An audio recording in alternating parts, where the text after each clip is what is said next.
Hello, this is Ray Main again with today's Bible reading. Today we're going to be reading in Mark chapter 5. That's Mark chapter 5. Let's begin. And they came over unto the other side of the sea, into the country of the Gadarenes. And when he was come out of the ship, immediately there met him out of the tombs a man with an unclean spirit, who had his dwelling among the tombs, and no man could bind him, no, not with chains, because that he had been often bound with fetters and chains, and the chains had been plucked asunder by him, and the fetters broken in pieces. Neither could any man tame him. And always, night and day, he was in the mountains and in the tombs, crying, and cutting himself with stones. But when he saw Jesus afar off, he ran and worshipped him, and cried with a loud voice, and said, What have I to do with thee, Jesus, thou Son of the Most High God? I adjure thee by God that thou torment me not. For he said unto him, Come out of the man, thou unclean spirit. And he asked him, What is thy name? And he answered, saying, My name is Legion, for we are many. And he besought him much that he would not send them away out of the country. Now there was there nigh unto the mountains a great herd of swine feeding. And all the devils besought him, saying, Send us into the swine, that we may enter into them.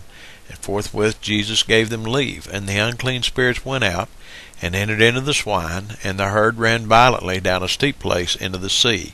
They were about 2,000, and were choked in the sea. And they that fed the swine fled, and told it in the city and in the country, and they went out to see what it was that was done. And they came to Jesus, and see him that was possessed with the devil, and had the legion sitting, and clothed, and in his right mind, and they were afraid. And they that saw it told them how it befell to him that was possessed with the devil, and also concerning the swine. And they began to pray him to depart out of their coast. And when he was come into the ship, he that had been possessed with the devil prayed him that he might be with him. Howbeit Jesus suffered him not, but saith unto him, Go home to thy friends, and tell them how great things the Lord hath done for thee, and hath had compassion on thee. Now remember this passage right here, okay? Go home to thy friends, and tell them how great things the Lord hath done for thee, and hath had compassion on thee. And he departed, and began to publish in Decapolis how great things Jesus had done for him, and all men did marvel. And when Jesus was passed over again by ship unto the other side, much people gathered unto him, and he was nigh unto the sea. And behold, there cometh one of the rulers of the synagogue, Jairus by name. And when he saw him, he fell at his feet, and besought him greatly, saying, My little daughter lieth at the point of death. I pray thee, come and lay thy hands on her, that she may be healed, and she shall live. And Jesus went with him, and much people followed him, and thronged him. And a certain woman, which had an issue of blood 12 years, and had suffered many things of many physicians, and had spent all that she had, and was nothing bettered, but rather grew worse, when she had heard of Jesus. You remember Jesus told the man that was possessed of all the devils, told him to go and spread it abroad. She had heard about Jesus. Said whenever she heard of Jesus, came in the press behind, and touched his garment. For she said, If I may touch but his clothes, I shall be whole. And straightway the fountain of her blood was dried up, and she felt in her body that she was healed of that plague. And Jesus, immediately knowing in himself that virtue had gone out of him, turned him about in the press, and said, Who touched my clothes? And his disciples said unto him, Thou seest the multitude thronging thee, and sayest thou, Who touched me? And he looked round about to see her that had done this thing. But the woman, fearing and trembling, knowing what was done in her, came and fell down before him, and told him all the truth. And he said unto her, Daughter, thy faith hath made thee whole. Go in peace, and be whole of thy plague.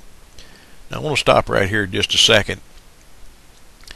There's people out here in this world today that are telling you, in order for you to be healed, that you need to come to me and my ministry, and let me lay hands on you, let me anoint you with oil, and that's all good. I'm not down in that.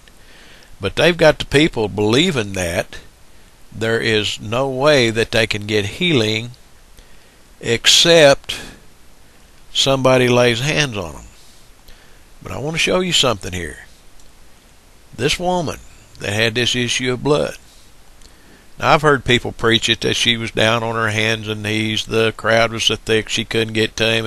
If I can just touch the hem of his garment, there's a song about that. If I can just touch the hem of his clothes. if I can just touch the hem of his garment, and all those things are good. That's all right, but it's not scriptural. Okay, he was in a crowd. They said they thronged him. Okay, but he was in a crowd. But she had heard of Jesus. She'd done everything that she knew to do. She'd spent everything she had on the physicians, and she wasn't any better. She was growing worse. She knew she was going to die. She heard about this man Jesus, and she somehow worked her way through the crowd and touched his garment because she had faith. Here's the secret. She had the faith that if I can just touch his clothes, I'll be whole. And whenever she touched his clothes, see, the scripture says that Jesus felt the virtue go out of him. She pulled that out of him. He didn't cast it forth. He didn't lay hands on her. He didn't say, you're healed. He didn't do none of that right there. But he felt the virtue go out of him, and you have that same chance today if you can touch his clothes. Touching his clothes today is what we're doing right here with the scripture. Get into this scripture and just allow it to work in your life. Okay? Let's go on down here. He said, daughter, thy faith hath made thee whole. Go in peace and be whole of thy plague. Okay? While he yet spake, there came from the ruler of the synagogue's house certain which said, thy daughter is dead. Why troublest thou the master any further? As soon as Jesus heard the word that was spoken, he saith unto the ruler of the synagogue, be not afraid, only believe. And he suffered no man to follow him, save Peter and James and John the brother of James. And he cometh to the house of the ruler of the synagogue, and seeth the tumult, and them that wept and wailed greatly. And when he was come in, he saith unto them, why make ye this ado and weep? The damsel is not dead, but sleepeth. And they laughed him to scorn. But when he had put them all out, he taketh the father and the mother of the damsel, and they that were with him, and entered in where the damsel was lying. And he took the damsel by the hand, and said unto her, Talitha cumi, which is, being interpreted, Damsel, I say unto thee, arise. And straightway the damsel arose and walked, for she was of the age of 12 years. And they were astonished with a great astonishment. And he charged them straitly that no man should know it, and commanded that something should be given to her to eat. So we see three things working in this chapter. Number one, this is one of the few times that Jesus told someone that he had healed. He told them to go publish it, to go tell everybody they knew. Okay? And then we have two instances here, once with the woman that had the issue of blood, and once with this father that was asking for prayer for his daughter.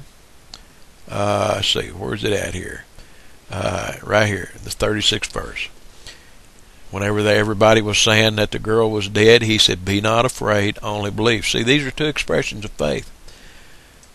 At one time, the woman was acting under her own faith. Okay. Jesus said to the man, he said, be not afraid, only believe. In other words, only have faith in me. Jesus came and he spoke to the situation. He spoke to the problem. Okay?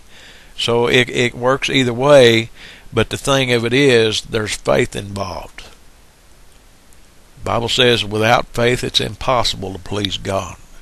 That's in the 11th chapter of Hebrews. Without faith it is impossible to please God. Work on your faith. There's a scripture that where his disciples said, Lord, increase our faith.